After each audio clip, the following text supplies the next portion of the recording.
Jakarta mengunjungi Gedung Pers Bali Kanada Bali TV pada hari Selasa 30 Juni 2026. Agenda kunjungan dalam rangka mempererat hubungan antar media.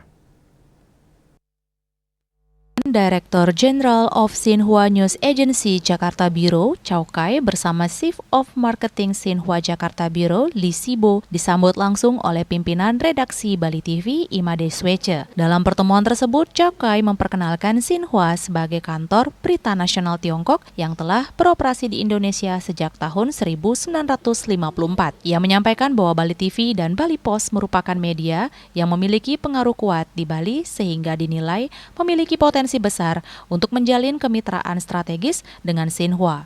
Menurut Chow Kai, Bali memiliki posisi penting sebagai salah satu destinasi wisata favorit wisatawan asal Tiongkok yang dikenal dengan kekayaan budaya, keindahan alam, serta keramahan masyarakatnya. Kondisi tersebut dinilai semakin memperkuat hubungan antara Indonesia dan Tiongkok yang selama lebih dari 13 tahun telah menjadi mitra dagang utama satu sama lain. Xinhua is China's national news agency, and we've been here in Indonesia since 1954. And we know Bali Post and Bali TV are the most influential media outlets here in Bali. So we want to find cooperation opportunities between Xinhua and Bali TV and Bali Post. You know, Bali is one of the most favorite places for Chinese visitors. And Bali is famous for its culture, for its beautiful landscape, and its excellent people.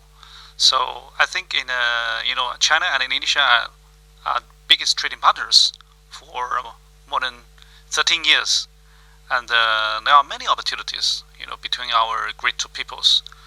And I think in the future we can have more cooperation in news contents creation, and also some opportunities in maybe in training or